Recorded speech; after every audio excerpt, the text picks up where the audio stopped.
Today's social media segment is brought to you by Terrebonne General Health System.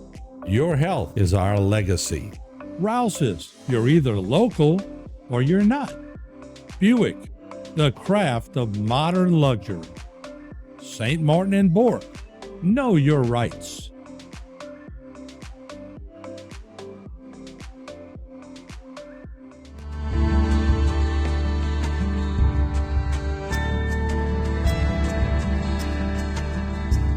All right, we are back. It's Good Vibes. I'm Martin Falls, joined once again by the vivacious Debbie Cox-DeNova. How are you today? I'm doing well. How are you doing? Did you dodge clouds today on the way in? I did. Yeah, no rain. It was just, yeah. Yeah, well, it might be different going back. Exactly. So we will see.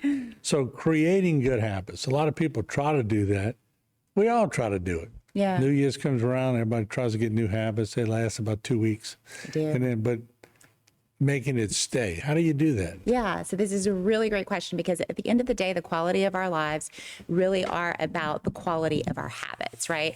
It's been estimated that our waking activity, habits account for about 40 to 70% of our waking activity. So if you don't have good habits in place, then the quality of your life over time, those things compound and they become a lesser version. But what most people do is they focus on the goals, right? You're talking about resolutions. People will talk about the goals, and we've been taught that if you set goals, then you're more likely to actually accomplish them. That's true. Mm-hmm. However, it's important to recognize that people who fail and people who win, they both set the same kinds of goals. What's causing those to win at those goals versus those who don't and keep trying and trying is the habits. And so we're going to talk about unpacking those habits and actually figuring out how to get to actual change. Okay, a lot of it's automatic, and those parts of yourself that are automatic are very resistant to change. Mm-hmm. So when we talk about habits, we're talking about a 4-part process. There's the cue, okay? So this is something that actually signals to you that it's time to do something. And then that leads to the craving to do something, because this is a dopamine-driven thing. Habits are dopamine-driven. So it's that system of reward, like, ooh, I want to do more of that, right? Mm-hmm. So there's the craving, and then it leads to the behavior. Okay, this is where a lot of people kind of focus, is like, what behavior am I changing, right? And that leads to the reward. Very, very important, because what happens is that a lot of our habits, the bad habits that we want to break, the smoking, right, or the overeating of sugar, those reward systems, the brain likes to sort of assign reward values to the things that we do.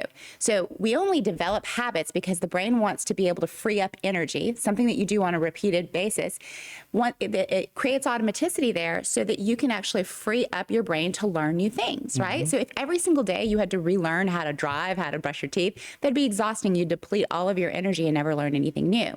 So as a child, whenever you create positive associations to certain activities, your brain will actually start to develop those things automatically, and there's an assigned reward value. So the higher the value, the more that the brain kind of prioritizes that. That means that if it's food that has a lot of sugar and fat, right?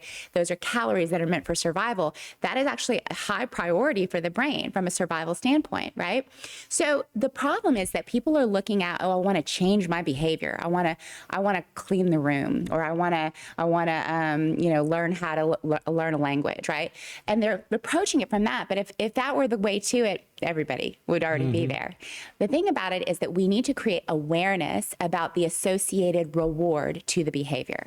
So that means that if I'm a teenager and I start smoking and my brain has associated a dopamine hit to this because it creates maybe connection to the people that I'm hanging out with, it makes me look cool, I'm rebelling against my parents, and those are high priorities as a teenager, then I have a high reward associated with smoking.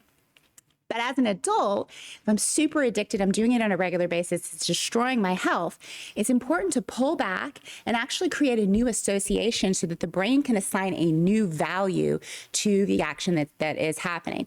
That means that you actually have to become aware of, what is this costing me?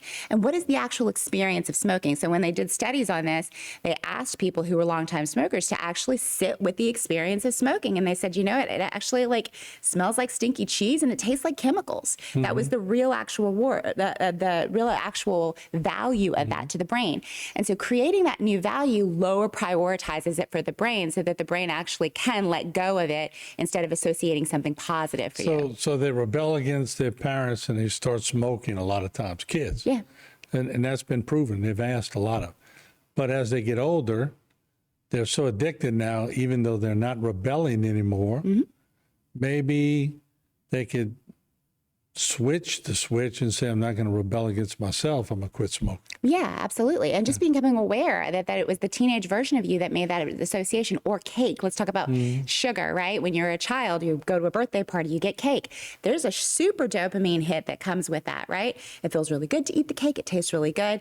And now if you're an adult and you're just overindulging on cake, it's really important to actually, as an adult, step back and go, what is the actual value of eating cake in my life? And overeating cake specifically, right? And be able to get your brain to understand that this is actually, there's a diminished, we have to actually create a new value here. So it's about sort of thinking about the way that your automatic habits are associated in your brain and actually interrupting those processes and going, wait a second, we actually have to update the value system here in our brain and recognize that first it's not good for you. Now that's not the whole of it, but that's a very important part, is to bring awareness to it. Sugar's not the problem with me. I'd get off of sugar. I'd do fine. It's those cashews that I can't get off of. Right. I always tell myself I'm eating just a little handful and half a bag's gone, big bag's gone before, you know. For me, it's pistachios. It's the same thing, right? But I guess that's better than eating about 3 donuts. Right. And so, look, the habits that are actually working for you to some degree, these are the ones, not the ones we're looking at, right? We're going to need to look at all of the ones that are actually not working for you, because, and actually start to adjust for cues. And after the break, we can talk about how important the cues are, right? And the cues primarily are time and location. Those are the cues that usually get people to do something. We're going to go to the break, and I'm going to come back and I'm going to throw one at you because I've recognized it and other people have told me this. So I'm going to throw it at you and see if you can help me. Sure. That's going to be fun. Yes. All right. We'll be right back. Don't go away.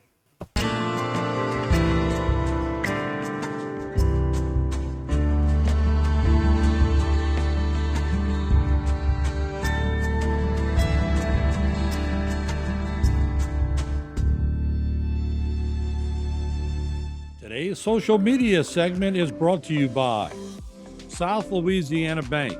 It's better when we bank together. Waits and Downer, attorneys at law. Terrebonne Ford, built Ford tough.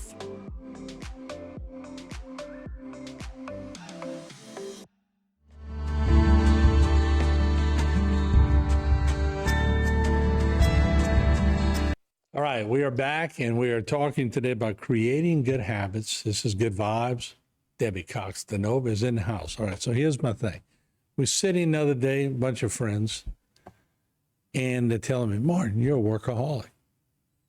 Why? I said, I love to work. I truly love to work. It doesn't matter if I'm here or on the Bobcat or on a lift or something. I love to work. And they go, well, you got to change that.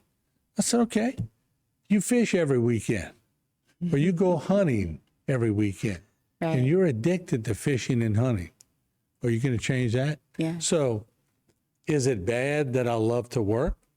Because to me, that's better than hitting a bottle of whiskey or some other stuff. So I'm a workaholic. Yeah. Come to know that. Look, as a coach, I don't talk about good, bad, right, or wrong. I talk about what's working and what's not working, right? So if your love of working is actually working in your life whenever you evaluate it, and then it's only a problem for other people, then there's nothing to really fix, you know? Right. It's when you start to recognize, okay, maybe I'm crowding out other values in my life with my work. That's when you may want to go, okay, I need to put some new habits in place to sort of interrupt that dopamine flow that gets me moving past the boundaries of what is actually good for me, right? So that's really the question back for you, is like, all their opinions aside, does it work for you? Or if it doesn't work for you, then you can use it works. I make time for family events and funerals and all that kind of stuff. But I go right back at it. Yeah. And there's nothing wrong with that. If you're actually loving it and it's working for you, it's not tearing down anything other part of your life. The important thing to really remember is that when it comes to habits, you're wanting to focus on not just the goal, right? Because look, I could set a goal of cleaning the house, right? But if my habits have me, are the problem, like I'm going to create a messy house immediately right afterward, then I'm missing something. Like anybody can do, like eat healthy for a couple of meals or do a couple of workouts. We want to create a ritual, a habit. And the best and easiest way to do that is to address your identity. We've talked about this before. If you're the type of person who cleans your home, if you're the type of person who eats a salad, you're much more likely, if you've identified with that, to protect those habits and feeling obligated to actually perform according to those habits if your identity is set in place. So the first thing is to actually decide who you want to be in the world. What kind of person do you want to be? And we talked about making a character sketch, really familiarizing every part of yourself to who do I want to be? And then to actually demonstrate to yourself through small wins that you can actually do that. So it's important that you go small wins because the brain has only so much of a capacity for change. So your best bet, according to neuroscience, is to go small, meaning that you're going to take the habits that you're trying to implement. We talked about many habits before, and make sure that you can perform them in under 2 minutes. That means if your goal is to, read a whole book, chapter every single day, where you're going to start is I'll read a paragraph or I'll read a page before I go to bed. But we talked about the cues. Those are primarily location and time. So if you want to increase your chances, you're going to create an implementation process. And what that means is you're going to fill in the blanks. I'm going to fill in the blank with a habit at this time in this location. And you're actually going to visualize it because your dopamine loves to be able to lean into chasing the reward. So you're actually going to visualize the process before, during, and after. It's always about the chase. It's always about the chase, right? And then you want to kind of set yourself up for success because the reality is that we are very we're social creatures, very influenced by our social environment. And in fact, there are 3 social groups that are actually, most likely to change our behavior. Okay, so there is the close, the many, and the powerful. The close is the friends and family around us. The many is the tribe that we belong to, right? The powerful, of course, are the people who have the most power and prestige. You really want to surround yourself with people that you have something in common with, but who are implementing the behaviors that you desire naturally. Like they've already developed those habits for themselves. Because you're much more likely to protect and move toward a habit that is getting the reward of other people's respect and admiration within your community. So if you're surrounding yourself by people, you're trying to kick, I don't know, like video games, and you're surrounding yourself with people who do that on a regular basis, the temptation is too high. The cues are everywhere you look. They found through a study that Vietnam soldiers who went away to war, about 25% of them had tried heroin.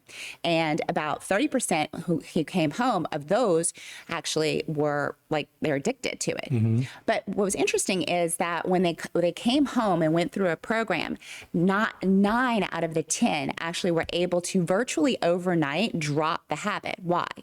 Because of the cues. So drastically and radically changing your environment so that the cues that remind you of the habit are missing actually super supports you in dropping the habit. So that means that while they were there at war, they've got the stress and anxiety of the war going on. They see a lot of people who are also doing heroin. It becomes, it's very easy to access. So those cues are all around them, supporting them in the addiction. They come back home, all of that is missing, and it's like that, they can drop it. So you want to really pay attention to what cues you're surrounding yourself with, because those are going to either support you, and you want to kind of disappear the cues that are going to make you go, if you're addicted to porn, you don't want to be following women who are half naked on social media because you're more likely to lean in toward that temptation, things like that. I got friends that sit down, they love to name drop. And I'm sitting there going, God, I'm so over name dropping. That's something we did in our 20s or 30s. Could care less who I'm interviewing. I don't care what status you are or whatever. And I was telling that story the other day to President George Bush. So anyway, no, as you get older, you just get over that stuff. Yeah. I mean, you just okay, I don't care who you went to supper with, As long as I'm going to supper with my friends, I'm fine. Right, exactly. So change your habits. All right, Yes. great show. Thank you. All right. We'll take a break. We'll be back next week with good vibes.